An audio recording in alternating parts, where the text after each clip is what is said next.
Hi there, this is Matt Wakeling, host of the Guitar Speak podcast, a weekly show produced in Sydney, Australia, interviewing leading guitarists, luthiers and gear builders from Australia and all around the world.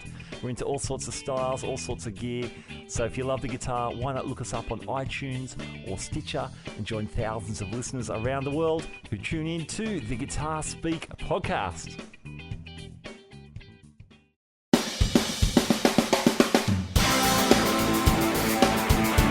Neck-throughs, guitars, they're like a guy that you won't have a beer with you. I want to hear what's pushing the notes.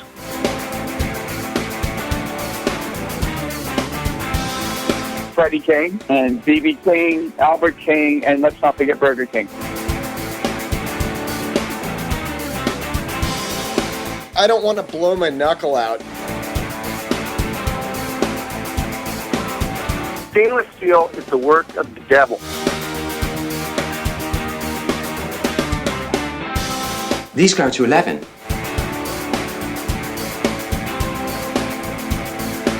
From the East Amplification Tone Labs in Baltimore, Maryland, it's the Amps and Axes Show with your hosts, Jeff the Godfather of Low Wattage Amps Bober and Mick Marcelino. Well, good day to you, Mr. Bober. Good day to you, Mr. Marcelino. And a good day it will be. Yes, it will. Thank you, fans. You guys have been, this is amazing. It is. The turnouts we're getting now. Yeah, it's growing and growing. And truly, we couldn't do it without you. That's right. And your friends. And please, if you talk to your friends, tell them that you heard it here first. That's right, because I know you're going to hear this one here first. Oh my God! This is this is one you don't want to miss. This is a good one. There's some history here. Yes, there's some serious history here. So we're going to take a break. Strap in, and we're going to be right back with our guest of the week, the one and the only Mr. Tracii Guns. This is Gretchen Mann, and you are listening to Amps and Axes. All right, and we are back as promised because we try not to break promises here. That's right. And our guest of the week, the one, the only, Tracii Guns. Tracii, how are you, my friend? I'm great, guys. How you doing over there in Baltimore? We're doing good, man. We're doing good. I feel like I feel like he's just part of our family.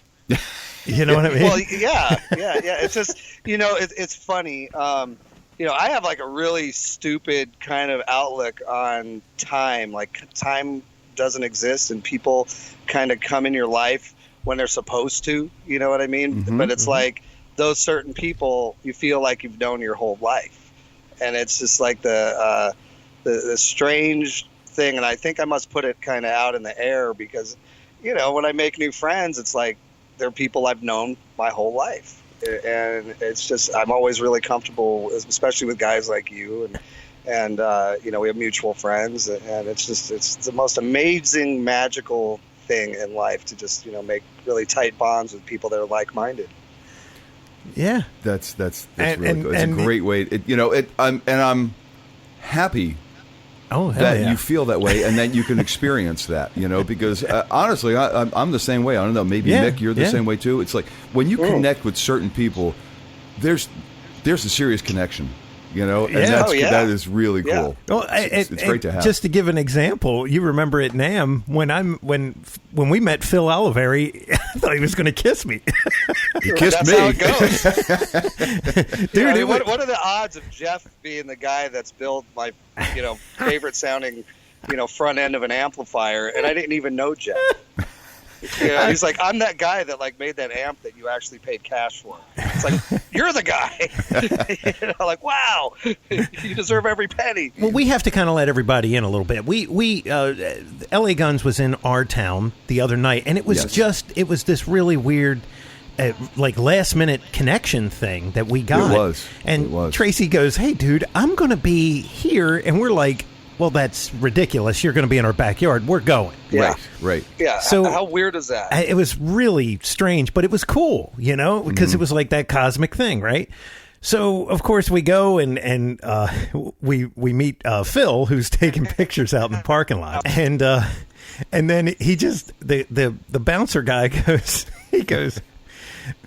these guys are here to see you. And he turns around. I'm going, that isn't Tracii. That's not Tracii. That's not Tracii. And Phil goes like this. He goes, you guys want a photo? And we're like, we're looking for Tracii. And he's like, Tracy's expecting us, yeah. He goes, well, he's in the bus with his, and he's naked. Is that what he said? He said he's in the bus, but he has to put pants on. Yes, that was it. So then we kind of stood outside for like 3 more minutes because we're like, we're not going in there if he doesn't have pants on. It was fun. It was even funny before we got on the bus. Oh my God! Yeah. And then it just escalated. Yes. It was crazy. And so the thing was over here. Yeah, there's a lot of love. And the thing is that I had mentioned that you had the Buddha thing back in the day, and then it took off. It was like time stopped. It was so bizarre because I was dealing with Scott. Yes. Back then, and that was the late 90s, I think. Mm-hmm. And I just be like, "Hey, man, I want to do this, I want to do that." And he's like, "Oh, cool." I never hear from him again. I'd be like, "But you don't understand, man. Like, this is where it's at." He goes, "Yeah, I know." Just like I couldn't go anywhere with him, and I was like, "All right, forget it." Wow. And then you appeared, and Mick brought you, and you brought Mick, and your beautiful wife, and it was just like, "This is so great, man. Let's talk. I don't want to play." I got to do this gig. They're paying me. I got to go play for a while. Yeah. But that was a lot of fun, and we'll do it again. Totally. And you and I are going to continue to talk for a while because there's things a brewing. Yep. But things a brewing. You know how this goes, man. We're jumping in the Wayback Machine. Yeah, let's do it, man. Let's do it, and we're gonna find out where Tracii Guns was kind of like born and raised, and what got you into this wonderful world of music, my friend. So, give us some history. All right. Well, I was born in what is now the headquarters of Scientology building, which was called Cedars of Lebanon Hospital in Hollywood, California, 1966.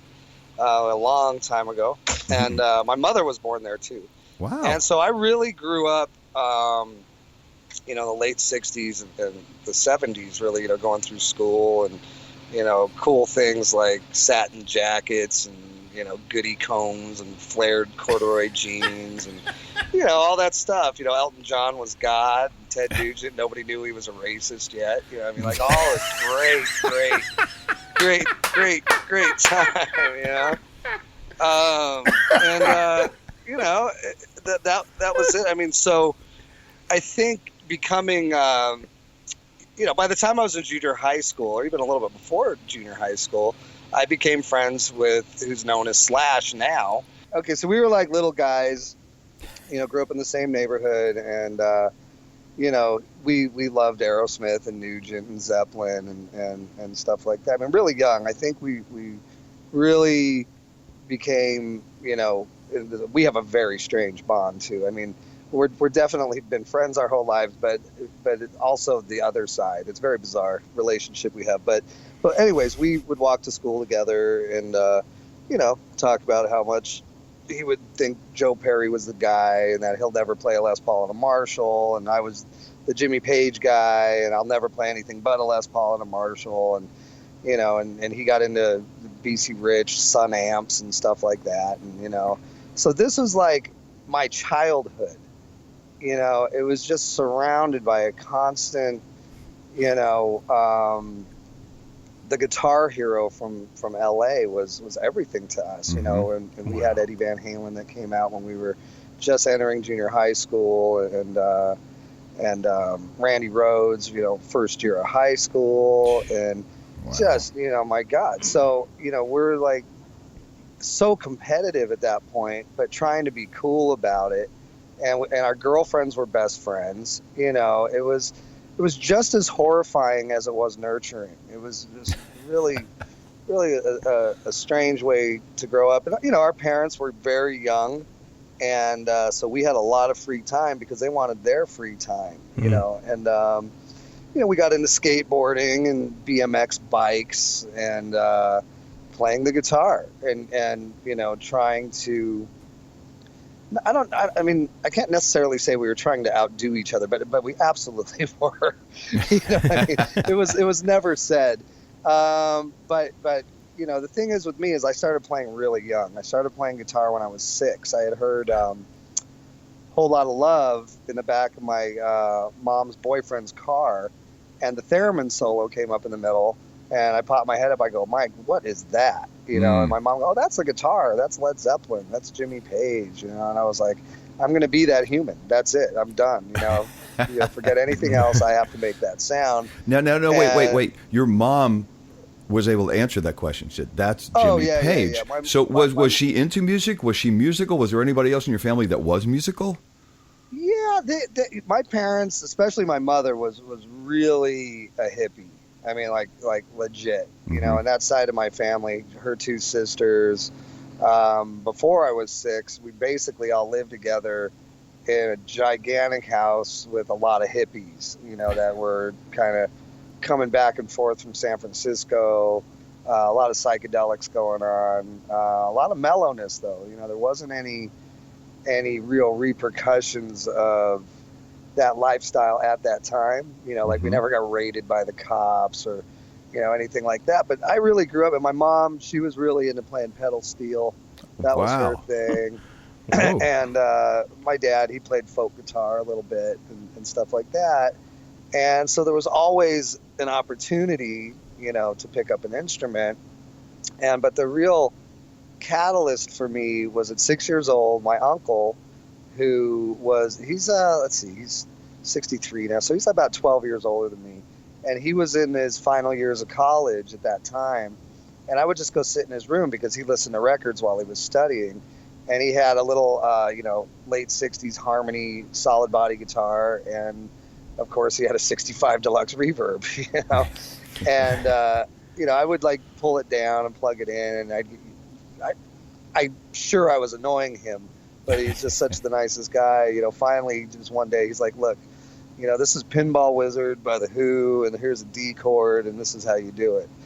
And that was it, man. Nice. And then after a couple days, I would stay. That was my grandmother's house, where I live now, by the way. He just gave me the guitar and the amp and said, here, bring this into your room and, have at it. And so that's where that started. That's where the guitar playing started. So this is all leading back to my relationship with Slash. So I had a real head start. It's like I'm a little guy and I'm playing, Twinkle, Twinkle, Little Star and all that stuff. And just learning everything that was interesting. But then I started writing right away because I didn't have a guitar teacher or, any kind of formal anything. I have hippie parents. I'm living at my grandma's half the time, and it was me and the guitar, and that was it. And so by the time I, was really back, full time with my mom, and still have my guitar, my amp, and my stuff. By the time I'm about 10 years old, I guess 10 or 11, Slash and I meet at Laurel Elementary School on the playground because that's where we all used to hop the fence to ride our skateboards. And that's how I met him, was skating. And then somehow or another, I don't really remember how, he had found out that, I play guitar. He's like, you play guitar, don't you? And I'm like, yeah, man, I play guitar. And I hadn't played guitar in like a year. I'm like, yeah, I play guitar, man. And he's like, I want to come over, and I'm like, all right, and he came over to my house, my mom's house, and I had, at the time, just an acoustic guitar, like a little nylon, and he's like, play me some guitar, kid. He was kind of a tough kid with his uncle. And I'm like, yeah, man. And I played whatever, Twinkle, Twinkle, Little Star or something. And he goes, no, man, play play some Led Zeppelin or, I didn't know anything. I knew Pinball Wizard. Pinball Wizard, there you go. And I knew, what is the one thing every kid learns, classical guitar, Malagueña or something, I'm like, and I can play this and all that. And he's like, oh, yeah, okay, whatever, man. So he goes and he starts taking lessons. There's a little tiny house on the corner of Fairfax and Santa Monica Boulevard that was a music school. And, Slash was always a really hard worker. He had a job, starting when we were basically, I think we were like 11 or 12. Mm-hmm. He was sweeping the floor at Hollywood Music and taking guitar lessons, and he was getting really good. And do you know if there was anybody in his family that was musical? No, not as far as I know, because his dad was a really hard-working kind of, I want to say like a carpenter type of guy. Mm-hmm. And his mom was connected to like the fashion industry, and she actually designed clothes, I think, for David Bowie and stuff. Like she did some pretty cool stuff. And that was kind of his connection growing up to being around music people. So I think more than anything, it was probably just that influence of where we grew up in the time, that we were growing up, where music was just such an important thing, and it was exploding. Really, like I wasn't kidding when I was saying like Elton John was king, in LA at that time. It was like everything was based around that vibe, the satin jackets and that whole thing, and Benny and the Jets. Yeah, Benny and the Jets. That was the image, and that was the whole rock star thing. But the deal is that we had that blessing of being able to walk into 10 different guitar shops, man, where everybody hung out and everybody looked amazing back then, and so instantly we had that sense of style. And I mean, because when it really boils down to it, guitar players, the popular ones, it's style, isn't it? You know what I mean? And so we have the benefit of that. There are guitar players that are, I'm going to say, better than some of the famous ones. Mm-hmm. Right. But it winds up being the whole package. It winds up being timing, luck, and the whole package. Well, if you can't deliver. Right, of course. You got to be able to deliver the package, and if you got a guy that's just some schlubby dude, right, and people will be like, "Wow, he's really good," but look at him. Yeah, and unfortunately, unfortunately, that's people get judged that way sometimes. Well, and what's amazing. I mean, you were born, bred, and raised there, and that's not a lot of people that can say that. Right. California, especially LA, is a lot of transplants, right? Mm-hmm. Oh yeah, I mean, it's like DC. It's really true. Yeah, everybody goes there and thinks, "Hey, man, I'm going to get there. I got $2,000. It's going to get me through the month, and I'm going to be a star the next month, so I don't got to worry about it." I've seen it. Yeah, I can't tell, especially a lot of women I met over the years. This kind of mentality of, I'm just going to be a huge actress. And it's like, man, you really got yourself together and stuff, but that's not realistic. And they're like, what do you mean? And I'm just like, wow, you're in for it. I guess it's grandeure's a delusion. You got $2,000. That'll take you like a month. You forget 4 years and 11 more months that you're still going to need money for, because it's going to be 5 years before you do anything, Before you do anything. And a lot of times, it's like, hey, are you considering going to acting school? Are you considering any kind of education to become? And they're just like, what do you mean? It's like, what do I mean? You just don't show up on Hollywood Boulevard and end up in the right kind of movies. You end up in the wrong kind of movies. And so there is the occasional. I really lived that mentality when I was younger, honestly, probably, we grew up quick. So, from about 14, 15 years old, all the way till I finally got on a tour bus. I mean, that was where we lived, that was the mentality. That was the harsh reality. And, with that comes a lot of drug abuse. I don't do drugs because I have the benefit of witnessing everything from my parents to people that I fell in love with completely destroy their lives because of, that kind of thing. And man, you were in the thick of it. I mean, it really was. In the 80s, it wasn't like you had to go to L. You were there. You don't have to go anywhere to be in the thick of it. I mean, trust me. You just opened up the front door and he went down to wherever, Hollywood Boulevard. And there was, because, and maybe some of our younger listeners, they don't know this, but the 80s in LA, it was so heavy that bands had to start paying to play. Isn't that correct? Oh, yeah. I mean, it was a really big thing because, if you really start at the late 70s, kind of after, the big new wave explosion and kind of punk rock was kind of happening, the reaction to that was the 80s metal. You know what I mean? Mm-hmm. So, the Motley Crue, you had, Nicky, who was very soft-spoken back then, and, but when he would talk, it wasn't good. It was like, yeah, we fucking bang chicks and snort cocaine off their butts, it's like that thing. So that paints the picture for anybody not living in LA of like, I want to do that.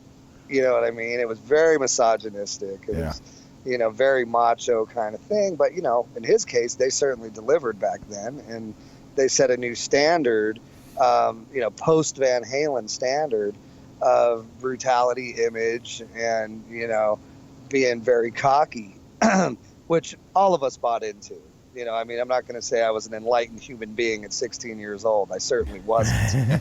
But I definitely knew better than to, get addicted to heroin or cocaine, because I'd already been through, the hallucinating, parents' generation. And then next in the late 70s, early 80s, I was watching everybody just spinning on cocaine. Mm-hmm. And then in the mid 80s, the heroin became popular. And that's when I had friends that started dropping.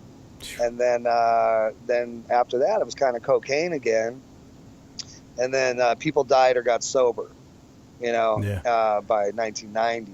And, so, that's a big period of time to cover. But that's the drug culture that it was going on in L.A. Oh, wow. And the unfortunate thing is that these, ladies that came into town daily, end up at the Rainbow. And, meet, bad boys and stuff like that. And they're not going to say no to the coke and the dope. They want to be part of the scene. Mm. And, I knew a lot of prostitutes. I knew a lot of dealers. And so, when people off the cuff, the casual webzine interview, what was the strip like? It's like, wait a minute, I can't tell you that, in a printable way. Because there were, I was 16 and I'd go to the Rainbow and I'd be with a couple friends and some older girls, and, we'd go to these after parties, and the stuff I witnessed was just, unbelievable. You don't need internet porn when you were growing up in LA in the 80s. Yeah, that's for sure. It's like you just look around and you're like, oh my God, they're doing that right there. And then you get jaded, right? You get jaded, sure. You see it, and you just think you think that that's normal life. And so by the time I got signed in LA Guns, I just totally bypassed Guns N' Roses, but we'll get back there. But by the time LA Guns got signed, our first album, and GNR, those lyrics and those scenarios, those weren't fantasy. Oh no, that's a lifestyle music. Absolutely. For better or worse, but definitely lifestyle music. So wow. you already mentioned GNR, and we'll get back to that. You already mentioned LA Guns. Yeah. Right. Was there anything before that? Like, did you just somehow wind up starting with LA Guns, or okay? Well, okay. At the same time I was learning how to play guitar, I met my best friend back then at summer camp, a guy named Danny Tull, and he lived in LA, and I think we were about 8 or 9, and I showed him how to play bass when we got back from camp, and we had a little silly band. I don't even remember what we were called, man, but we were just little guys, and we met another guy named Dave Melford at camp, and he played drums, and he was good. That was the thing. It's like he was really good, and at that time, I think by the time we were 10, we put the band together, and our set list consisted of Mongoloid by Devo, Rock and Roll by Led Zeppelin, and Stranglehold by Ted Nugent. That was our set.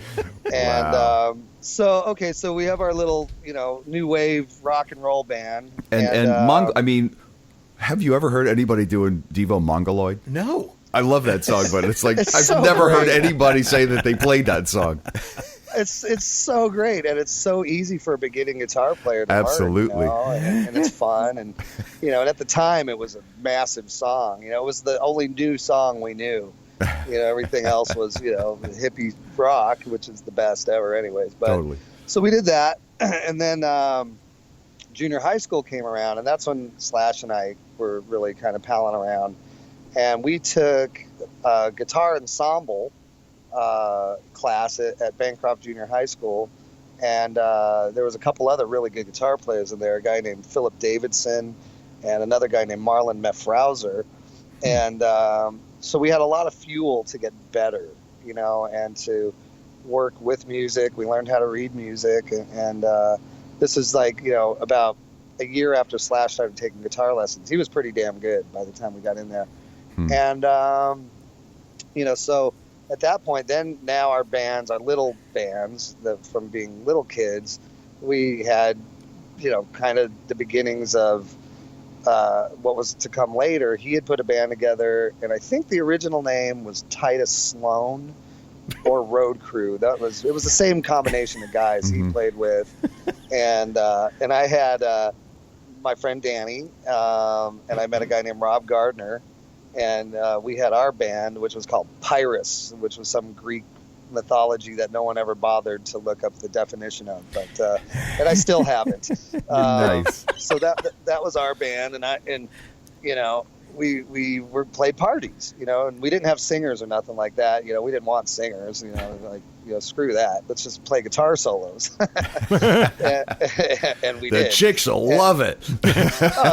Yeah. We were very fortunate little men. You know, we had a good life. You know, but you know, I'd go and Slash always was like a gentleman enough at his parties. You know, like I know you want to play, so, you know, here, you know, kind of a thing.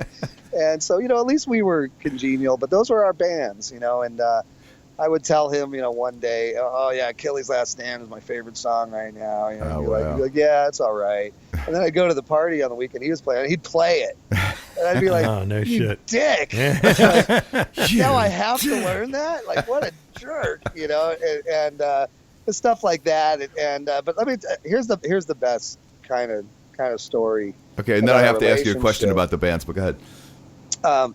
It's real quick. I knew that the day I figured out Slash actually loved me was we were in 10th grade, and I was waiting outside electronics shop, and you know, I've kind of like you in a way, Jeff, just not able to do what I want, but I've always been interested in it.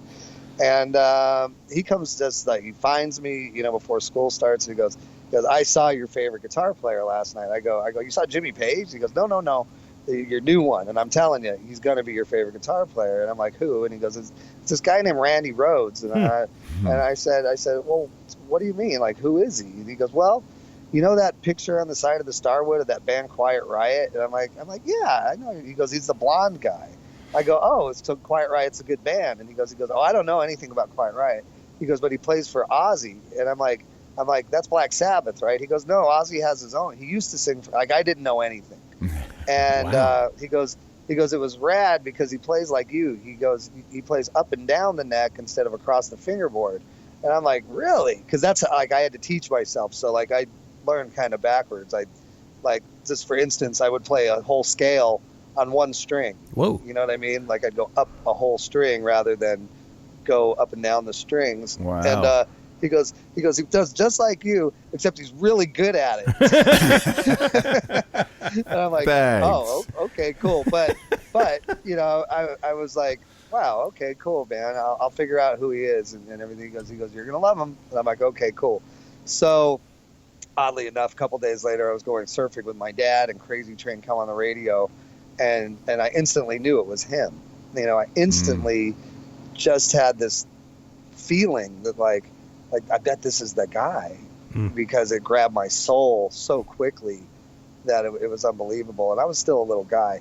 And my dad's like, you know, what is this? And I go, I think this is the guy from Black Sabbath, and the guitar player's name is Randy Rhoads. Like, I knew. And I was right, obviously. And, you know, saw him after the weekend. I go, wow, man, I got to see this guy play.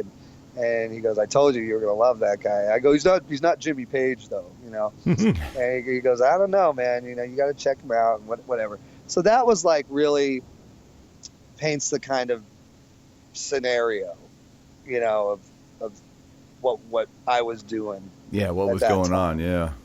Yeah, well, I mean, you know, Eddie Van Halen was like, the big guy, right? Yes. Oh, absolutely. But then Randy Rhoads comes along, and it's like the second coming of Christ in that genre.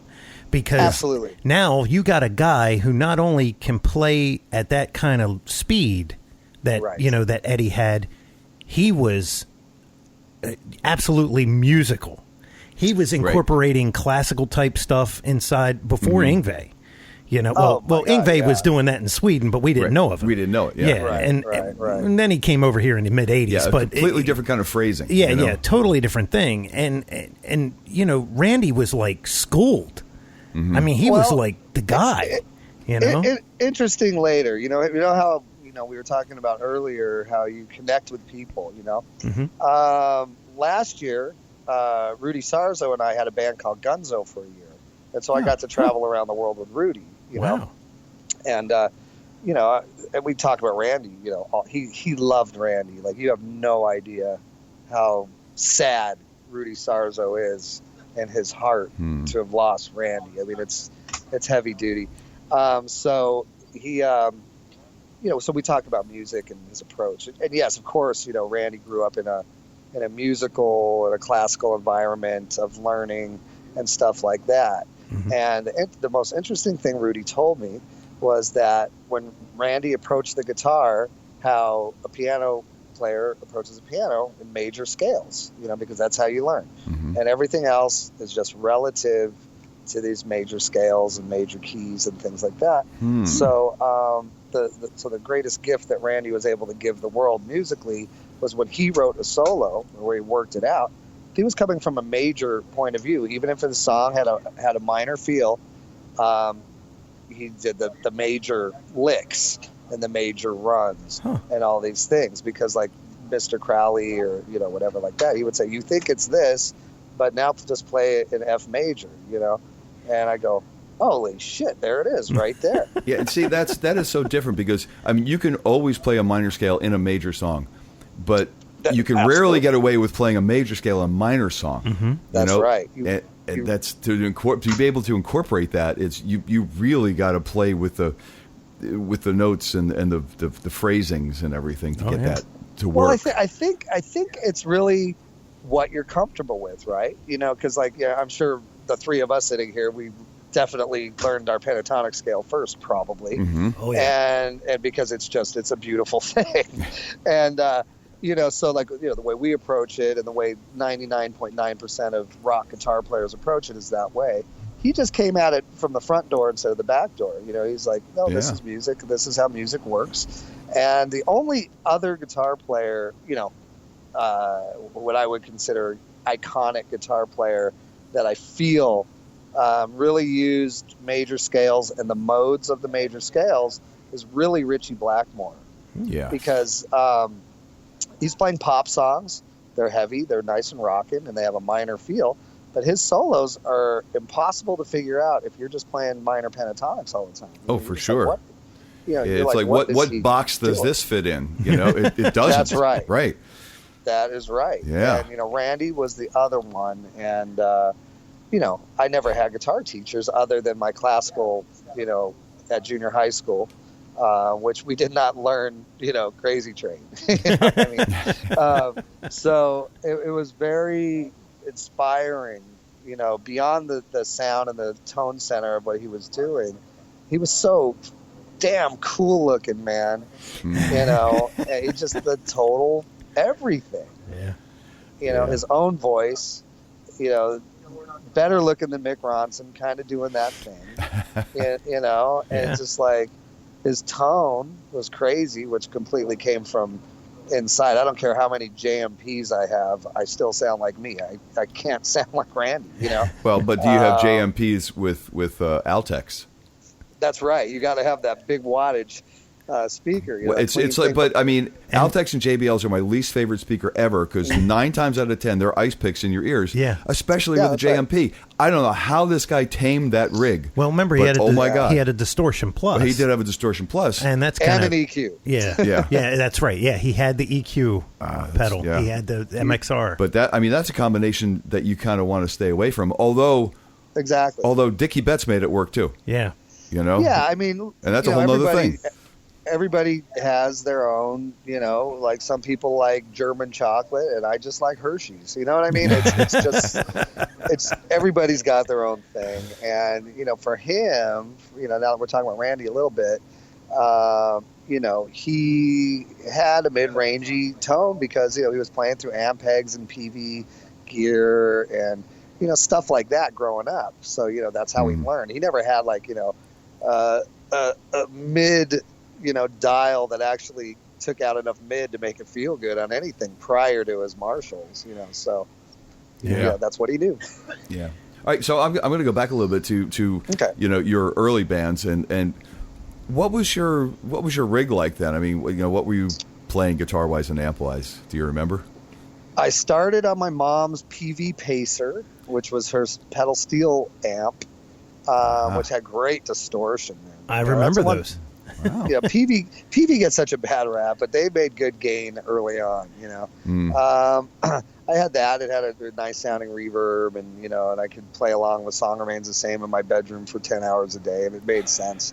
Then, when I was 11, I wanted a Les Paul, and I told my dad. My dad owned a plumbing shop. So I worked for my dad for probably 6 or 7 months, and then I cried and I said, I worked for 6 months, I want my Les Paul, blah blah blah. So finally he took me to West LA Music, and I got a brand new 1978 Les Paul Custom Natural, really cool. And then for that Christmas, he took me to Guitar Center, and I got a Yamaha G100 112. So I'm still in solid state land. I really, my early bands and stuff, I never had a tube amp, other than my deluxe, but I didn't know what the deluxe was for because it was only clean. Right. You know what I mean? Mm-hmm. Like I couldn't get the other sound out of it, and I didn't know what distortion pedals or anything were. So, so the kind of the old Fender amp was kind of like this lost soul in my life when I was younger, and now I regret, not using it, figuring it out. Right. So, but in all my bands until I was in high school, once I was in high school, I got a brown Marshall. I can't even tell you but it was a 410 combo, and it had a tube power section and a solid state preamp section.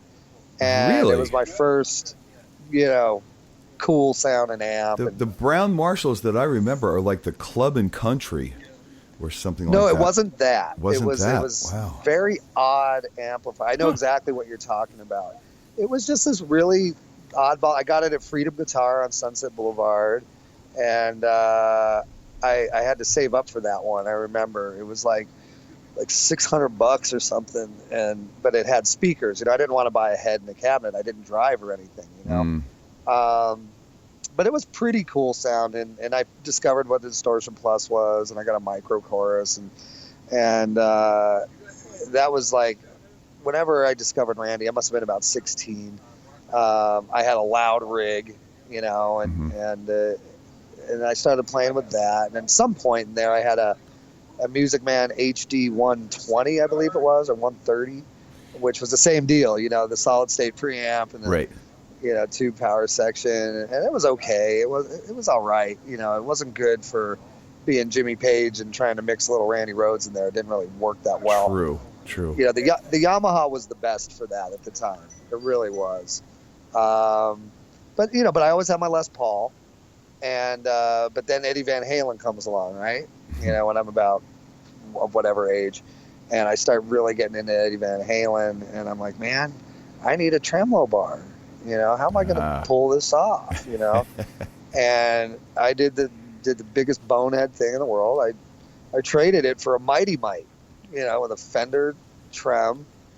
It was a horrible guitar, but it did what I wanted it to do. And it was this little guitar shop on Fairfax, and the guy was just such a an evil man. And he's like, yeah, give me $100. Give me $100. Yeah. And I'm like, okay, and I just did it. My dad wanted to kill me. I didn't tell him for like 2 months. Wow. And I'm like, oh no, but I love this guitar, blah blah blah. He's like, He goes, where was that thing even made? So, the struggle at the time, it was difficult. I worked for my first guitar, and then I traded it for a piece of shit. It was horrible. But it got you where you needed to be style-wise, and, for better or worse.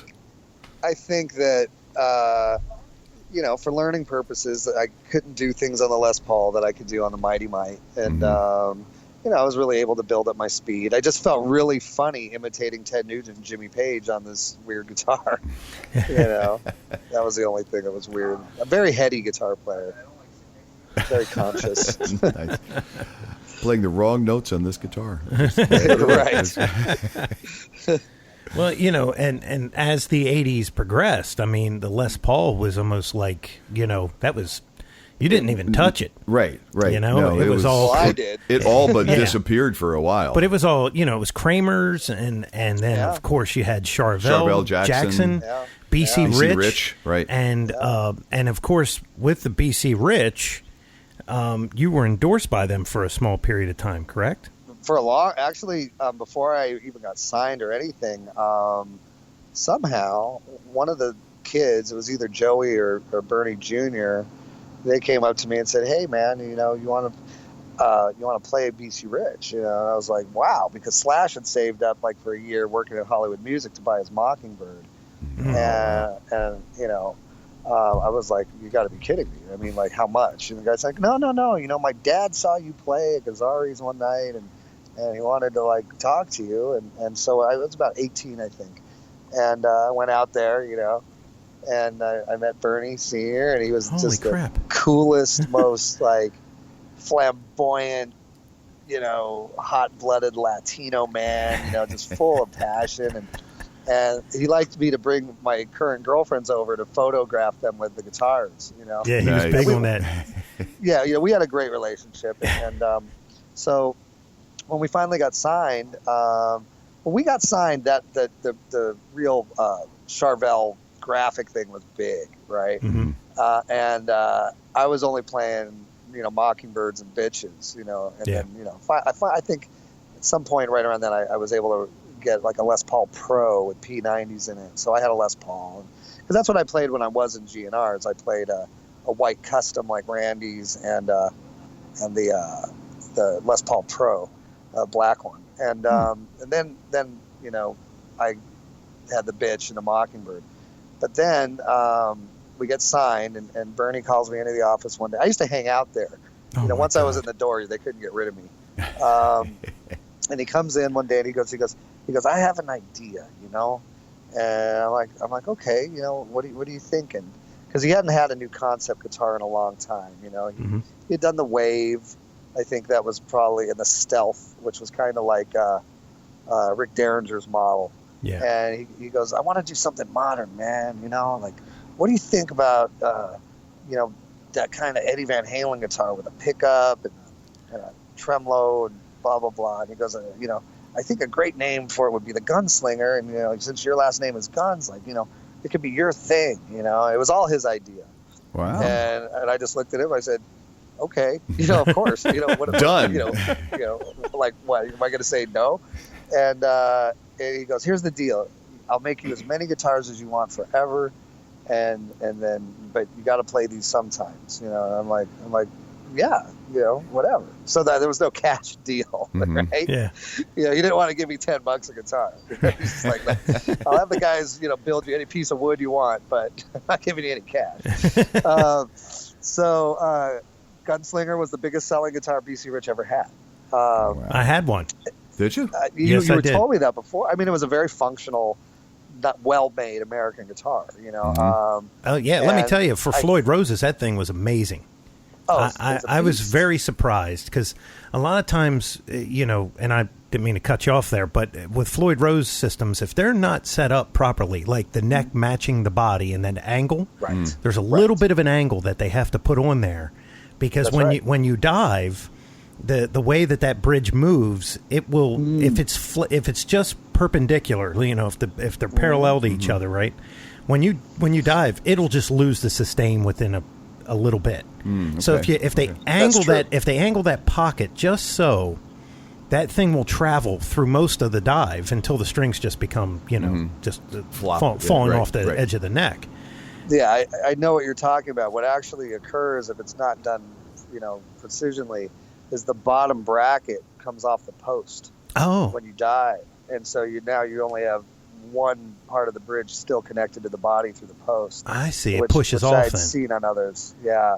Yeah. It's a horrible mistake that a lot of companies made. Yeah. Well, it was all very experimental because, that whole bridge was just so new, And, well, I don't know I'm not. There were two versions you could get. And a traditional gunslinger only had one pickup, That's what I had. And then the ST, had multiple pickup configurations. But the gunslinger you could have, what were the two versions? There was a single pickup with the Floyd. Yep. And then there was,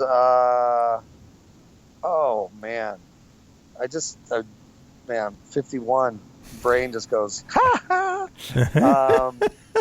It's all up there. It's the retrieval mechanism. There was some other way you could do it, and I can't really remember right now. But mine, I did have. The deal is the early ones had non-floating Floyds, and then you could later on get one with a floating Floyd. Oh, so I had one of the early ones then. Which one do you have? I had one of the early ones because it didn't float. Yeah, oh, wow. Yeah, and that was my only contribution. Was that I don't want the Floyd to be able to pull back because I was, if you break a string, then everything goes horribly wrong. And so that's what I played. But mine had more pickups. I was just like, I need to have a neck pickup, this and that. But as advertised, they were all single hum with a JB, Seymour Duncan JB. It's one of my favorite pickups. Yeah. I'm trying to remember so the quality of the guitar. I mean. So you had these, Spanish and Mexican luthiers building these bolt-on things, the highest quality. I mean, these guys at that time were in their late 50s and 60s. Yeah. The guys making the necks. And then you had Carl Sandoval and who was the other guy? I can't even think anymore. But you had real guys putting the guitars together. Yeah, they weren't, there was no, cheap labor or anything. No, they were craftsmen. Yeah. They were true craftsmen. And I've said this in past episodes. Bernie Rico was light years ahead of everybody. I mean, oh my God. The Bitch, the Mockingbird, just those two guitars alone. There's rumors out there, and Ed Roman was one of the guys who started the rumor, but he said that he clearly can see that the Eagle. The Iron Eagle, I think, is what it is. The BC Rich, one of the old ones. Well, there's an Iron Bird and an Eagle. Oh, that's right, the Eagle. It was that's where Paul Reed Smith got his idea to build the body that he has on his guitar. Oh, no doubt about that. Yeah, the Eagle is a Paul Reed Smith prototype. Yeah, that's for sure. That's for sure. And Bernie was doing stuff that nobody was doing. 5-7-piece necks. Neck through, multiple piece bodies that were layered, of course, crazy quilted tops, flame tops, whatever. But then he was also doing 24 frets. And most of the manufacturers were only going 22. Right. He just pushed it to this crazy edge. But what happened is it kind of got associated with metal. Yeah. So a lot of the stuff got that's just a BC Rich. And it was this is weird. The highest quality guitar you could own. Yeah. It's true. Yeah. I mean, and the greatest thing about Bernie is he was super hyperactive. So his ideas weren't things that were thought out over months. It was like, hey, come here, look at this.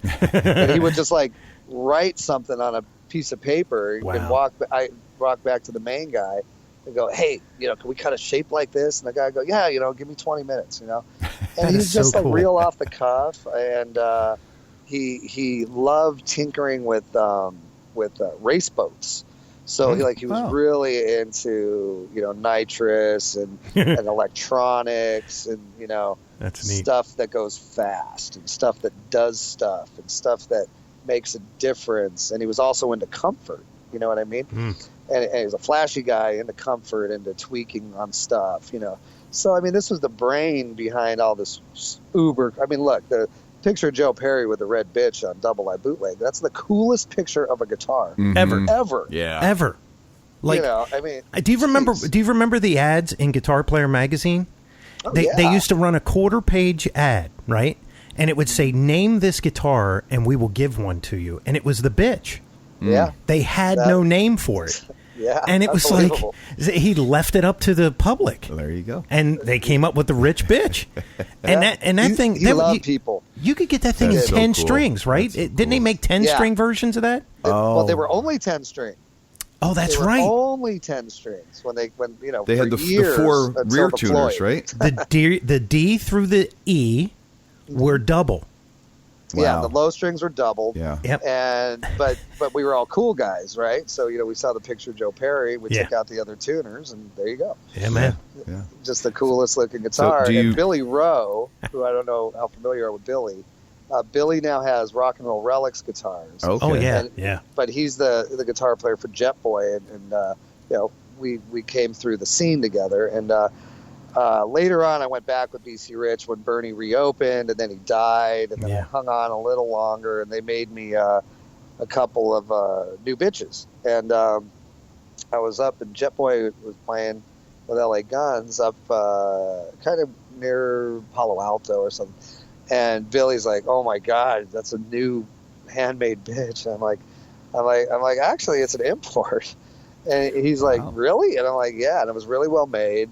And he goes, "It's so good." And he goes, I build guitars now. This is about, a long time ago now, like 8 or 9 years ago. And I actually had 2. I had one in the truck. And I just walked out and grabbed the other one, and I just gave it to him. Wow. And he since has turned it into the exact replica of Joe Perry's. Wow. Repainted it, and put all the right Imperial tuners and all the stuff on it. But no, those guitars were... They're every bit as credible as anything else from the time. Absolutely. Yeah. I mean, he was doing stuff with preamps and, to where you because that JMP didn't have anything, it was one volume, right? Mm-hmm. That's it. So what do? You got to push that front end hard as hell. And Joe Perry, boy, he loved that. Oh, man. Sure. Yeah, you can really hear when he uses it. You can hear it more so live when great. I want to forget my favorite guitar player's name. The other guy. Brad Whitford? Brad Whitford. Jesus Christ. When I love Brad. When he would kick into it, man, it's just like sustained and like rich, creamy, just great tone. And I think that Bernie, the original prototype for the preamp was the Burns Wild Cat, I think it's called. Burns. They made Brian May's setup. Those are Brian May pickups in his preamp setup. And so I think that was the original bitch, had that kind of thing in it with a tone selector switch where you could boost and then you could cut different frequencies and split coils and all these things. And, you need a roadmap to figure that thing out. Believe me, man. Oh, yeah. Especially the bitch. Mockingbird was a little simpler. Yeah. But the original one, quick horrible story. So there was the first Mockingbird was sitting in a guitar boat at the shop forever. And Bernie said, he goes, "I know you want that guitar, and someday I'm going to give you that guitar." And I was like, "Oh, okay." Like I never asked, I never pushed, but it always sat there, and I would always play it when I'd go in. And so one day I go in, and I go into the room, and it wasn't there. And I go, "Bernie, where's the Mockingbird?" He goes, "What do you mean?" And I go, "It's not there." And he goes, "It's not there," and someone stole it. It was the first one. Oh my God! Oh, Jesus Christ! Yeah. I was there when he discovered it missing, and it was like that was a dark, dark day. Oh, wow! He basically wanted to fire everybody that worked there. It was really sad because I'd never seen him. I'd seen him pissed at people, but I'd never seen him like depressed. That. Yeah. It was like one of his children or something. Yeah. And those original ones, they only had the 2 little mini switches with the tone selector knob, and it was just the perfect Mockingbird. It was just like it had the long point, it didn't have the short point, because the first design he wanted the long point on the bottom, and somehow ended up deciding that it was better to have the bottom, point shorter. So most of those 76 through like 78, they have the shorter point, but then they got real cool looking again when they extended the point. Well, that first one had the long point on it. Wow. And it was all Koa. The guy, it was sad when he went. Do you still have any of your early ones? No, because people are willing to pay so much money for that stuff. And in my life, my son's 8 years old, and I collect money, man. That's what I do. But that's BC Rich. That's BC Rich. Cool. So that's a fantastic story about BC. We hadn't gotten like that deep into them before with other guests. That's great. That's great. But let's get back to Tracii and bands. And we're gonna have to have a 7-parter with Tracii. Yeah, probably. It's tough. It's tough. It is. And I'm not going to write a book about all this crap. Don't worry, we will. We'll take care of it for you. Good. Somebody else do it. You just sign off. That's it. So you got $5? I think where we left off is LA Guns was getting signed or something. Right. So when LA Guns gets signed, that's when the Gunslinger happens. And, that was the beginning. Because we had a manager, Alan Jones, who was the saxophone player in the British band Amen Corner, that was Pink Floyd's touring opener band almost all the time in the late 60s. Oh, wow. And so he's a British guy, very well connected, and owned some really nice clothes stores on Melrose and in London and stuff like that. Great guy. Mm-hmm. He's still around. And we just kind of went about, what we were doing our way. And I was very protected by this guy because I was still really young. We got signed. I had just turned 21 years old. And, he enabled for me to do whatever I wanted musically, whatever tour. He would figure out a way to get LA Guns on those tours, got us a record deal with Polygram. And, then comes the real, the good stuff. 21 on a tour bus with no cell phone. One thing to do, and that's women. Wow. So the Guns N' Roses piece. Yes. Okay. Now, obviously, you and Slash knew each other from so long before that. Right. Way before that. And so you were the first cat, right? Let me help you. Okay. Let me help you. I'm at, without getting, there's so many details that they're not significant. I'm at this hotel, the Roosevelt Hotel, and a friend of mine's band is playing there, and Izzy is the bass player. And I'm like, I asked my friend, I go, who's that guy? Oh, that's Izzy, man. He just came from Indiana. He's kind of got this Johnny Thunders thing going on. And I'm like, who's Johnny Thunders? I had no idea. And but he looked really cool, and he was just kind of a quiet guy. And I talked to him after that. I go, hey, man, you're really cool. Like, who are you? And he goes, well, I've been out here for a couple months, playing drums in this band, but this band needed a bass player. And I'm like, wow, you play drums too? He goes, I'm not very good at anything. He goes, but I can play guitar, I can play drums, I can play bass. And I'm like, wow, man, really interesting guy. He didn't have any of that heavy metal angst. He wasn't LA, but he certainly became what LA became. You know what I mean? Like, he had a big impact when he moved into town. And he was staying with a friend of mine, and then he couldn't stay there anymore, and so he moved into my mom's house. And I had already had my band Pyrus, which eventually later became LA Guns. And he always told me about Axl. Yeah, I got this friend back home that, man, he's such a great singer, and I want to get him out here, and he did. Axl came out eventually after a few months, and he was living with his chick Gina, who was actually Izzy's girlfriend. Axl lived with Izzy's girlfriend, and Izzy lived with me. It was really, really weird. But anyway, so they finally were able to get a little something going, and it turned into a band called Hollywood Rose eventually. And somehow through our little circle, Slash became the guitar player in Hollywood Rose, which he took another friend of mine's place, this guy, Chris Weber. So it was Izzy and Slash and Axl and kid named Steve Darrow, and I don't remember. Steve Darrow sometimes played drums, sometimes he played bass, and I don't remember who the fifth person was off the top of my head. But they were cool. They were very much more Hanoi Rocks, musically, not so aesthetically. Like Axl was never really a Mike Monroe type, although Izzy wanted him to be.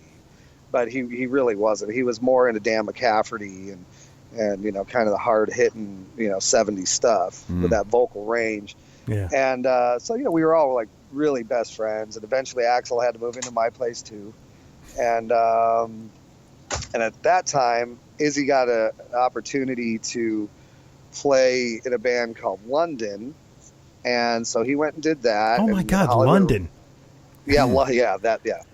Because they're in decline for the Western civilization, right? Exactly. Huge history. Wow. Nikki Sixx played in that band. A lot of people come through the band London.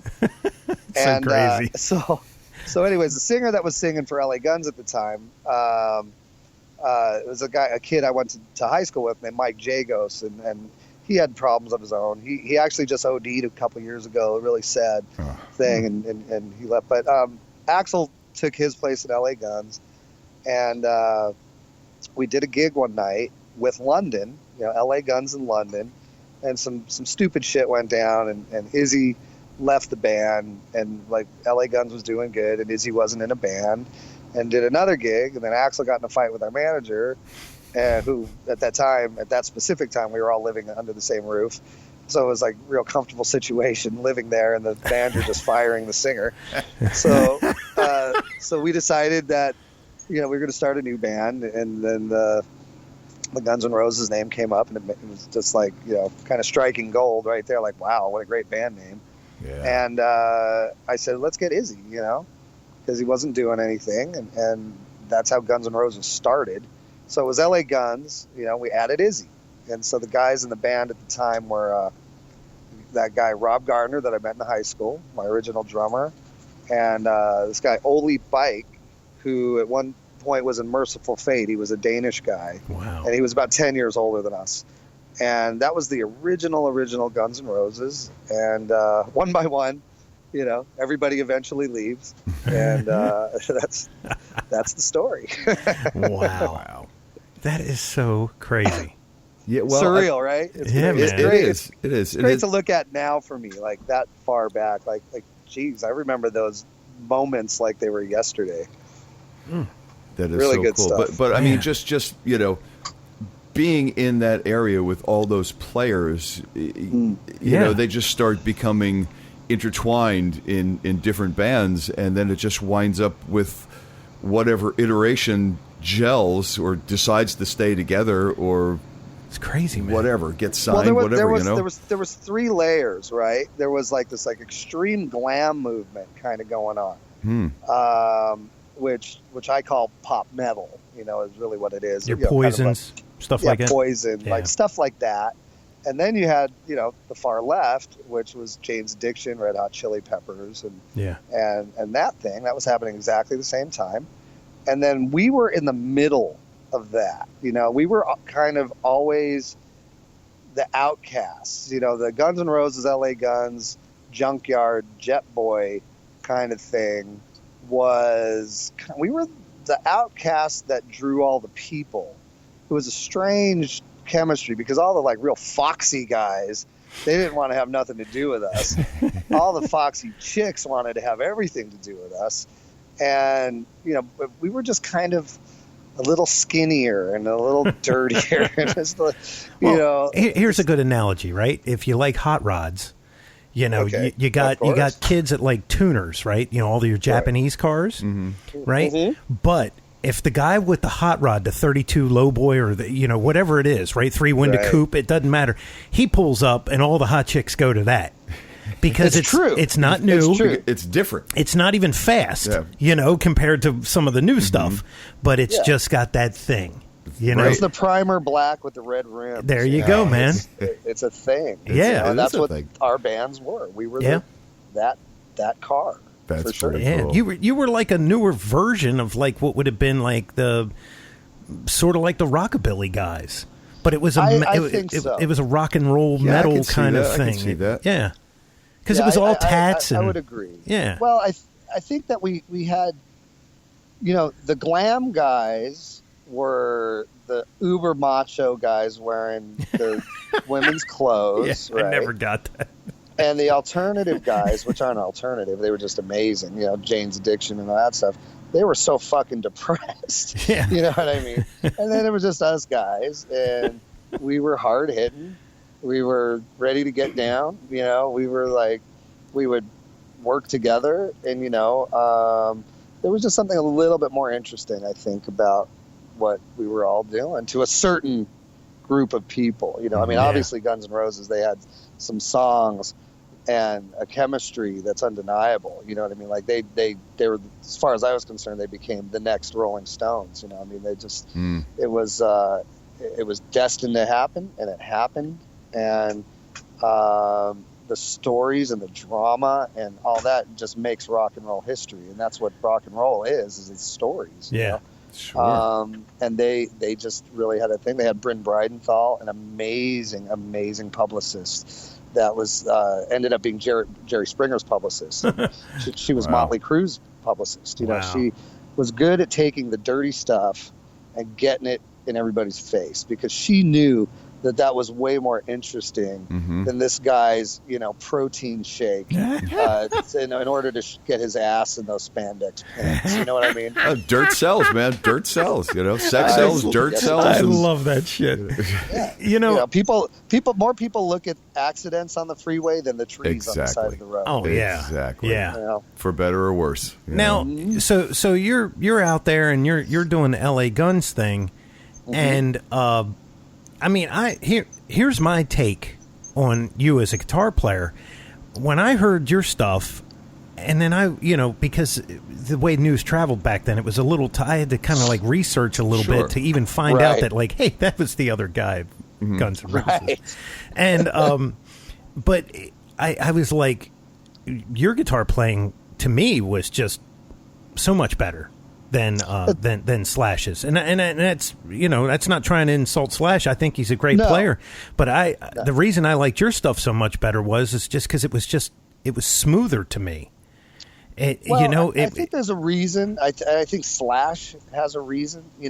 I think everything kind of does what it was, because look, there's no lack of talent in Slash. You know what I mean? Oh, absolutely. Yeah. I could have him in it for a session and say, hey man, this song is in this key, and I need you to play, in a Locrian mode, and he'd know exactly what I was talking about, and he would certainly be able to come up with something very creative and nail it, and it would be awesome.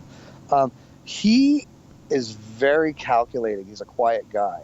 He's a thinker, and one of the things that I remember when we were kids, from number one, he's an insane artist, like a commercial style artist. He actually came up with the Guns N' Roses logo, the big circle with the guns and the roses and all that. He did that by hand. That's like a crest. Wow. Yeah, it is. He's legit, man. He's a legit artist. Wow. So, I always just figured that, he's got the right feel, and he stays in a place that kind of Angus Young stays in, with a little bit more swagger, for sure. Gotcha. And you can give the guy a riff. Like, let's say for instance, if Izzy came up with a riff for Mr. Brownstone, it's cool. But when Slash plays it, it's 100 times cooler. He just has that the true definition of the vomit-inducing word swagger. That is Slash. Like he's just Mr. Cool. He's got his own Joe Perry, right? He is, and and he really modeled a lot of his style after Joe Perry. Which would give him that swagger. Yeah, and for me, I was always I accept my influences as my style. Meaning, how do I interject Black Dog with Mr. Crowley? You know what I mean? Or I see. Even way back then, when I was really young, making that record was there's a classical piece on the record. The solos are a lot of trills. A lot of classical movement within this like real gutter rock, blues-based music, and that was always my plan, You know, if I had to like, you know, verbalize what is this Tracii guy going to do? How is he going to define his playing? Is like, okay, I want to be able to create really bitchin' music within songs. So that would allow me to stick to the simple riffs of the songs, but then I would have my little spot to be musically creative in the middle of a song. And, you know, my formula for songwriting from day one was always, you know, the Beatles and Stones really got it right on the first few records of covers and simple songs. So I always understood that songs were really, really important. You know, you could be a virtuoso, but without the song, no one's ever going to hear the virtuosity or the exactly. Or, you know what I mean? Sure. And I think, you know, later on in life, going through the 80s, going through the 90s, with a lot of the guitar players that are just specifically genius guitar players, you know, if those guys, you put that in a song in a band, you know, all of a sudden those guys are, you know, because I'm convinced Steve Vai without David Lee Roth would never have attained the status that he has maintained since then. You're 100% right. You know, because there's only a certain niche of people that just want to hear, you know, really fast creative guitar playing. You know, it's even like Gretchen just turned me on to Django, which I can't believe I never got into Django my whole life. I had a different vision of who he was. I didn't understand. I didn't know. I never heard him. And then when I got turned on to Django, I was like, oh my God, I know that song and I know that song. And that was in this Betty Boop cartoon. And that was on the Little Rascals. And then like I was like, oh, holy shit, you know? So using Django as a reference, when I listen to the records now, because that's all I'm doing right now. It's just, you know, Django, Gretchen, Django, Gretchen, Django, Gretchen. Wow. It's like Django stuff is like so amazing and so similar from song to song that every time one of the songs comes on that has somebody singing, I remember that song quicker the next time it comes around. I go, oh yeah, this is the one that somebody's singing on. You know what I mean? It's like a reference point. But it is. But it's something that it may be more memorable. Yeah. You know. Well, because I think you know, not every human being's a musician. Right. So, but every human being speaks a language. Right. So when someone's talking over the music, if they like what the person's saying, then it's going to appeal to, you know, the whole entire population that likes whatever the guy's saying. Right. You know what I mean? And so, yeah, you know, that's the downfall. And, you know, I know a lot of virtuosos, and they can be bitter and snotty and like, hey, man, I deserve to be here. I deserve to be there, which is a really shitty attitude to have anyways. True. But it's also human nature. And it's like, hey, get a singer, man. Right. You know what I mean? Like, right. Yeah, do some cool stuff. 9 times out of 10, it needs to be about the song first, and then the virtuosity shows in there. I mean, look, like him or not, hate him, love him, or whatever. That's how John Mayer made his mark. Oh, dude. Songwriter first, and then people went, shit, this guy can play guitar too. Absolutely. You know? That's right, man. That's what brought him to the forefront. Yeah. Even someone like Hendrix, right? He knew better. He didn't even want to sing. You know what I mean? Right. But he knew, and he had some stuff to say. You know what I mean? And yeah, you know, there's no substitution for human personality when it comes to popular music. You know, if you want to be a niche player, if you want to be a first seat violinist, and you know all these things, that's wonderful. Yeah. You know what I mean? But if you want to be part of popular culture and these things, it's boils down to songwriting. It really does. And I hate saying that because I spend a lot of time at my craft, and I still do. Sure. And, you know, I want to be recognized, you know, and I not so much recognized, I want to be able to influence other people to want to pick up the instrument. You know, that's always been the goal, is, you know, what Jimmy Page did for me with the theremin. I didn't know it was a theremin, but it touched me, and it made me I thought it was a guitar, so I started playing guitar. That's cool. Why would you think it was something other than a guitar if Jimmy's a guitar player? You know, it's like that's right. Yeah, that's right. Well, you know that's a cool thing, man, because we haven't had anybody ever really explain it like that. But it is true. Yeah. It's like if you're going to play this thing called rock and roll, heavy metal, whatever it is, right? you're going to see that the instrumental ones, the instrumental songs, they don't have the weight that the song that has the hook, the vocal lyric will carry. Right. And I think it's because, like you said, it's not, if we all played guitar, nobody would play guitar, right? Right. It would be like if we were all race car drivers. There would be no races. Right. So, when you have this, and it's a huge amount of the population that doesn't have any musical ability, but they appreciate it. Well, they need that hook because they're going to appreciate the people that aren't musicians are going to appreciate the vocalist and the words and the melody, because that's the thing before they appreciate any guitar player that can play 3 notes or 300 notes. Yeah, well, they don't know any different. They can relate to the guy that's singing. Well, so the average person, right? Yeah. Put on, Passion and Warfare, any Vi tune, right? Sure. Then play the intro to Start Me Up, and see which average Joe can name the guitar players. There you know go. what I mean? There you go. It's like, that's obviously Keith Richards that, come on, and that's so, I mean, this is just worldly advice, it's not, there's nothing wrong with anything. It's just that, as a lead guitar player who has a lot of lead guitar player friends, I know our egos and I know our mentality, but the willingness to accept that, like, it was a hard lesson for me to go the last 15 years completely solo, with different singers and stuff like that. Mm-hmm. And I did just fine. But when I got back together with Phil to do LA Guns now, he is the voice of what I do. There's no doubt. There's just no question about it, Can I take 1 second here, too? Of course, yeah. If you haven't seen him, you gotta, because he hasn't changed. He's 1985.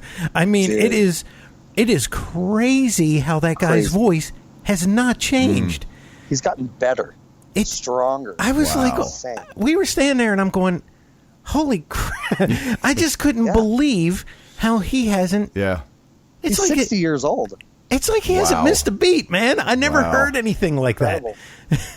Yeah, he's the real deal, And, and funny as hell.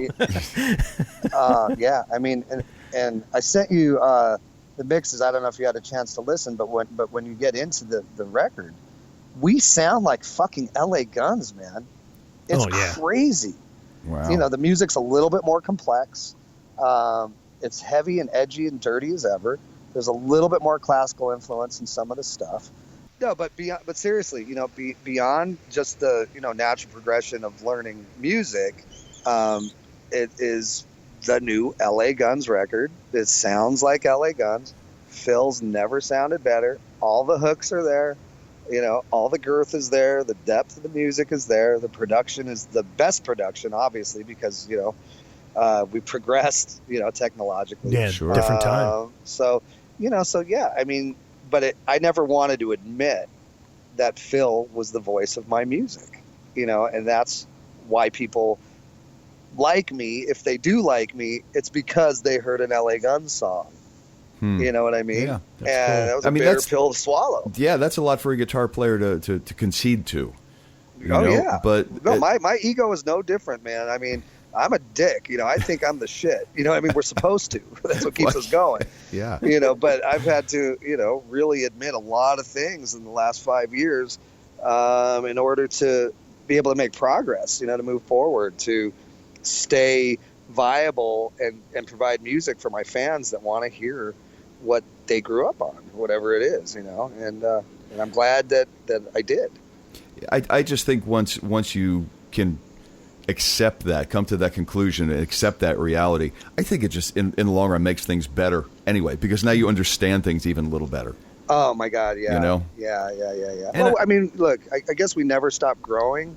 Right. The problem hopefully not with my, but the problem with my lineage of, the years that have gone by in my life is that, I was in Guitar Player magazine when I was 21.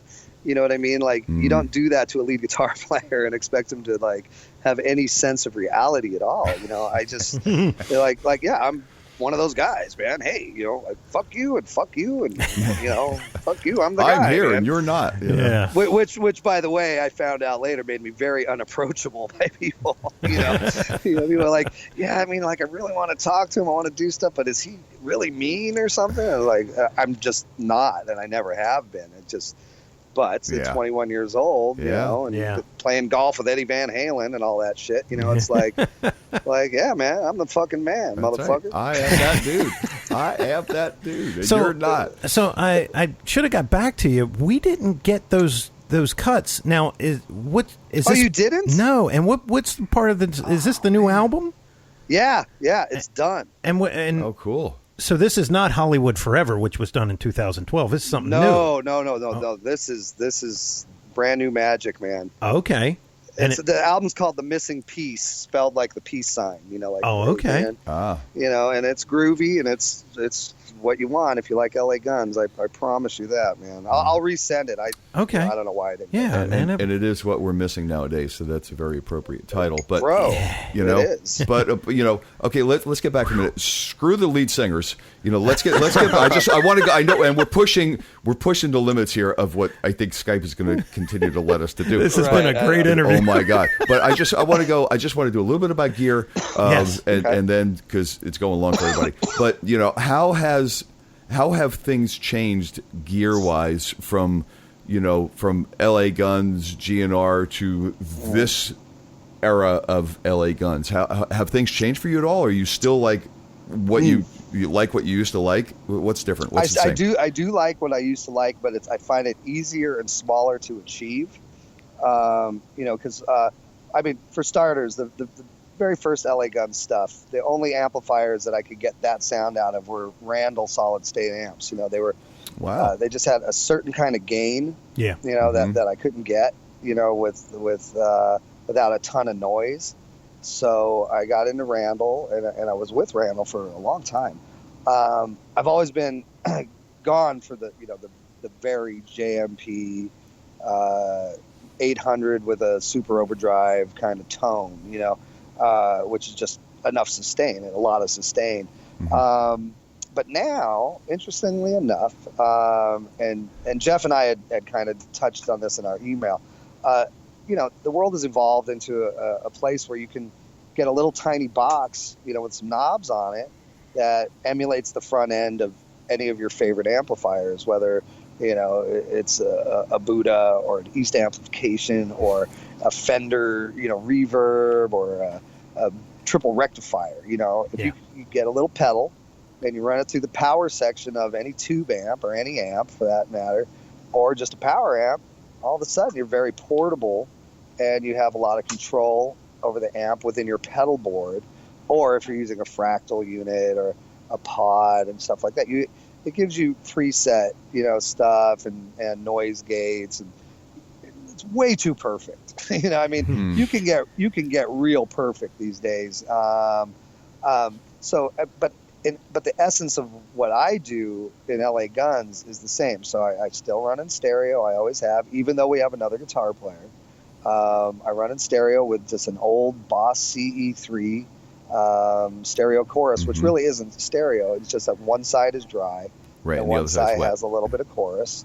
Yeah. And I go for somewhere between somewhere between Randy Rhoads and Jimmy Page gain, and I have I actually use all Mooer pedals now because they emulate everything and they're tiny and they have a system and it just works for me. And I use their Marshall preamp pedal, and it's set up in a way to where it just emulates what I've done through all those years. It's just same sound, a little bit more controllable, and it just works for me. However, which we don't need to get into now, I do a lot of scoring and play on other people's stuff. I love a Fender Deluxe, with the right pedal in front of it. I love, all these things, and one of my favorite amps, that Jeff knows, is the original twin Buddha and stuff like that. So, there's a lot of things I do, but, reflecting on LA Guns, that LA Gun sound is, for all intents and purposes, a couple 100-watt Marshalls with a chorus and some kind of boost. Well, there you go. The way the good Lord intended it. Absolutely. Simple. Yeah, keep it simple and stupid. effective. Yes. Yeah, I think, for me, I play fast sometimes, so the rig, it has to be expressive, meaning that if I make a mistake, you're going to hear it as just as well as you're going to hear the good stuff, Yeah. If it's too compressed, if there's too much gain, too much of that smooth delay and stuff like that, then you're entering in a world where everybody wants that sound. It's easy to play, but it doesn't allow a lot of your personality to come through. The cleaner, the more honest, and I've always stuck by that method. Yeah. Hence the word Buddha. Buddha. That's right, baby. Man, so I know because I have a Super Drive 45. Thank you, Jeff. Yeah. And that will tell on you in a heartbeat. Oh yeah. No, I even had one of the little tiny guys I was telling you guys. Yeah, you had the Twin Master. The Twin Master. Yeah. And I would just throw that up, on a case. I bought a case for it. I love that amp so much I paid for a case. I would throw it up and I would turn it on 10 and play through it, There you go. And it made me a better guitar player. See, that's the way I look to. It doesn't show your flaws. It eventually makes you a better player. Yeah, that's, absolutely, man. It certainly will. We had Greg Mara on, and Greg said that the rumor was around NAMM back in the Buddha days, it's that if you wanted to see how bad you could play. Right. Just go over to the Buddha booth and you were good to go. Well, my new ones are kind of the same as well. So, But that's the truth. If you want to have a personality, man, get close to where you want to be. Sure. Don't max it out. Because this is the beautiful thing about Randy Rhoads. They didn't have that much technology to go to where he probably would have ended up. Yeah. And he had tape delays going and distortion pedals and EQs and ground hum and the speakers were way too clean for him to be using that tone, and you know what I mean. But the thing was, man, nobody else sounded like that, and all his mistakes just were like godlike. It was just like wow. Well, Page, Hendrix, all of them. It's the same thing. Absolutely. The live album that's out, with Randy. Tribute? Yeah, he makes a mistake, I think, in Paranoid. Okay. He actually starts playing in the wrong key. Oh, in the solo, yeah. Yeah, in the solo. And you hear him switch, Oh, yeah. But for that little guy, he literally manhandled that Les Paul and just willed it into what he wanted. And it was like nobody... where'd he come from? Him and Hendrix in particular, if I had to describe to somebody what they were doing live, is that they were like fire-breathing dragons. You know what I mean? Yeah. Just like it wasn't the virtuosity. It was the passion and emotion and the fire, just like incredible amount of emotion. Just like, holy shit, you guys! Yeah, it was like supernatural. Why are you so sad? It's true. Yeah, it's amazing to me. And I've been listening to music my whole life, and I've really, I've seen so many people, just like you guys have, but it's always amazing to me when you see that guy and that it's coming from his toes. Like it's coming through his entire body, and you go, and I saw this this band today, Rain Wolf, right? And it's REIGN Wolf, right? And the guy has like just crazy fuzz on his SG. Nice. And it's a trio, and it's a live footage, right? Wow. I was blown away. This guy he was not shredding or anything, but I was just like, this dude he looked exhausted after this song. Like it took everything for him to finish the song. At times, it's almost like you're almost sure they're channeling. It's weird. That's the deal. That's when it's awesome. Yeah, because you can sell that to anyone. Yeah. You know what I mean? Oh, yeah. When something's honest and pure. Oh, yeah. It's like, when I give lessons to a couple guys, younger guys, and and they just, they always like bring up like really fast stuff that I've done. Hey, how do you do that? How do you do? And I got to tell you, as a guitar player, man, playing super fast doesn't make your dick any fucking bigger, man. It just doesn't. You're not going to get more chicks. You're not, that's not what it is. It's you have to speak with your instrument. I don't care what instrument you're playing. You have to speak a language that people relate to, and they want to get closer to you because of what you're saying and how you're saying it, which kind of leads to Gretchen, right? Like her new record. If people don't know, who didn't listen to Gretchen's podcast or anything, Gretchen Menn, she made this new classically composed, insane record that does have a lot of guitar playing, but it's not all guitar playing. But she has the ability to draw these really dark emotions out of you just from her musicality. Like, forget the fact that she's, a beautiful woman. Her music could be anybody. Yeah. But it's the type of music that you're drawn into, and it's an instrumental record. I don't think I've ever made it all the way through an instrumental record before, because they're usually very one-dimensional. And, with her thing, I can't tell enough people about it. It's just like, do you like classical music? Do you like big, emotional, heavy rock? Do you like phrasing? Do you like a little bit of fast guitar? Do you like good production? Do you like this? It's all there. This is a whole nother angle of why people listen to Moonlight Sonata by Beethoven over and over again.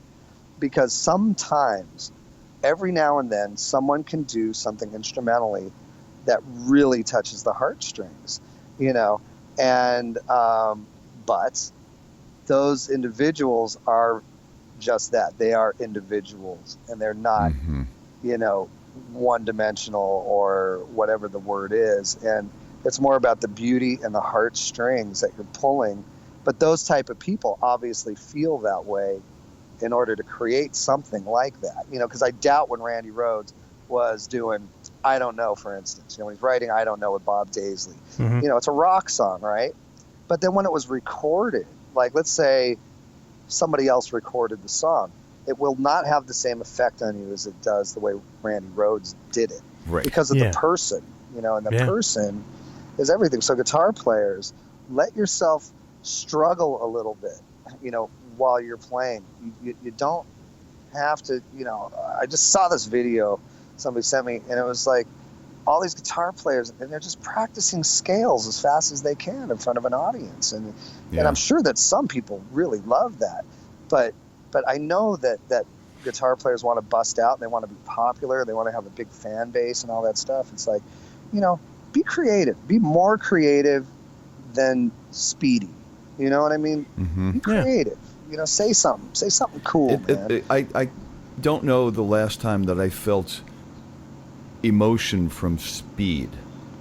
Right. It's like there's it gets to be so fast that it loses the personality, it loses the soul. I feel like it's a race. I feel like a guy saw another guy and said, "Oh, I'm better than that guy," and then they got to prove it somehow. Oh yeah. And I'll tell you what turned me on to Yngwie, and I'll be honest, I'm not a huge Yngwie fan, but I saw a video of him playing Spanish Castle Magic once, and it blew my face off. Oh yeah, that cat has another side of him. Yeah. That he gives you in these little 20, 30 second doses and then you go, what the hell was that? Like he'll do some kind of crazy Hendrix thing, and you go, whoa, back that up. Let's do that again. And then back into the neoclassical thing. And you're going, but dude, you just did that like really, really well. Oh my, yeah. I wish he would write one album like that, Well, yeah, I think a lot of us think that about a lot of guys. You know what I mean? Like, there's a lot of guys we like, and for one reason or another, and it's kind of like the Jeff Beck thing. Whenever he does something with the right singer, it's just like, fuck me, my God. Yeah. And then he did the Beatles song, with George Martin, Day in the Life. Day in the Life. Jeff Beck's not my favorite guitar player. That's my favorite guitar thing ever done. Have you ever seen it live? Only on YouTube. I haven't seen him do it live. Yeah, I know. Ridiculously I know. emotional. I mean, and you wouldn't imagine it's it's an instrumental, but it's ridiculously emotional.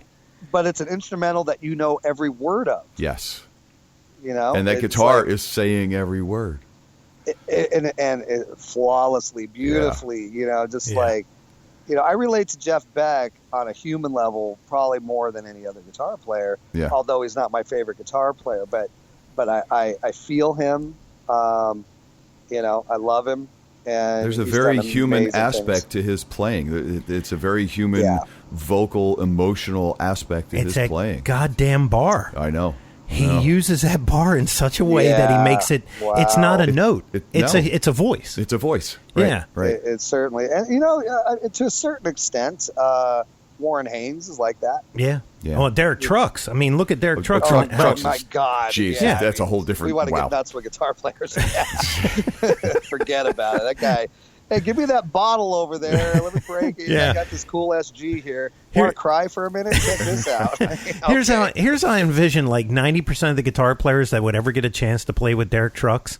3 minutes in, they would just take the guitar off and smash it on the floor and go, "I'm done. I don't know why why'd I come up here." Yeah. Well, he's definitely one of those guys. The other reason we love him is he's humble. Oh, you know, he's humble. Yeah. That's always a likable quality, man. All right, but you know what? Screw all these other guitar players. We want people to go out and buy and listen to Tracii's new stuff. Yeah.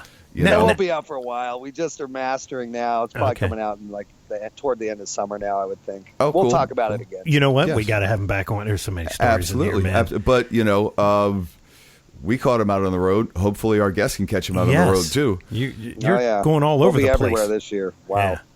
Nice. That's great to hear, man. That's great to hear. Yeah, like tomorrow, we wake up. We're in Toronto right now. We wake up, go to the airport, fly to Italy for one show in Milan because we're filming our live DVD, which will come out around the same time as the record. So, we're just going. And I have an 8-year-old son at home that's waiting for me to come home. Oh, man. I'm coming. So there's no camera crews anywhere but Milan?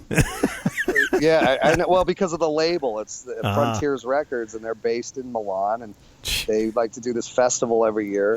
And since we signed on last year, they wanted us to be the guys and do the DVD, and that was part of our deal. You know, that we're going to do that, and so you know, it's probably about 30 hours of travel for 75 minutes of guitar playing. Well, the glamorous. Well, life yeah, I was going to say, roll. that tells everybody the real story. Absolutely. That's right, man. You know, you better love playing. That's right, because you're going to be sitting around a lot. Oh boy, yeah. But hopefully, man, you get to talk to guys like you in between. That's what makes it better. Well, thank you so much for saying that, and thanks for taking that. I know you're busy, and this is post sound check, pre-gig, so we're going to let you go rest for a while. Yeah, and you and I will talk once you come back off the road for a little bit. Next Tuesday, I get in Monday. I'll sleep hopefully, and then we'll get into taking over the world plans. There you go. I got to get up to speed. That's right. You will. All right. You're part of the mastermind. That's right. You got to keep us on the straight. You guys have a great night, man. Tracii, thank you so very much for taking the time. It's been a pleasure both times now, and we'll continue to have fun together, I'm sure. Absolutely, man. Talk to you later. Have a killer gig this evening, my friend.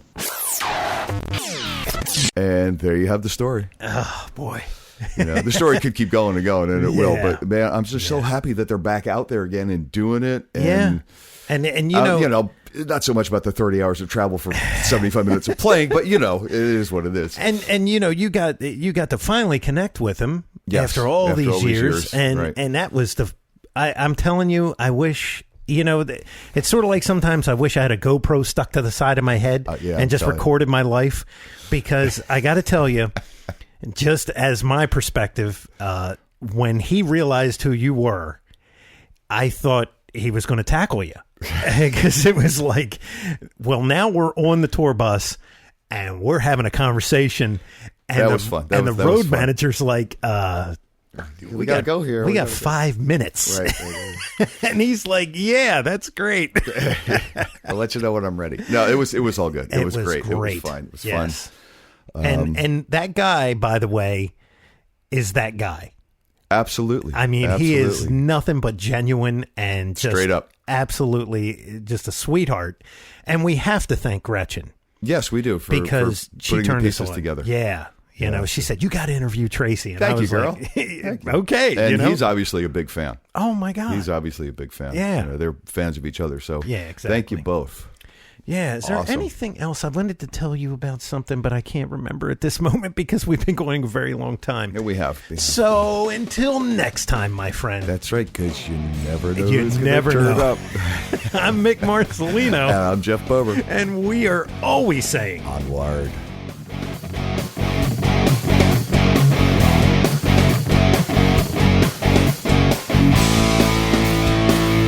Be sure and follow the show on Twitter @Amps and Axes. Also, make sure you like the show on Facebook. For news, comments, and everything else, visit the webpage, ampsandaxescast.com. Thanks for listening.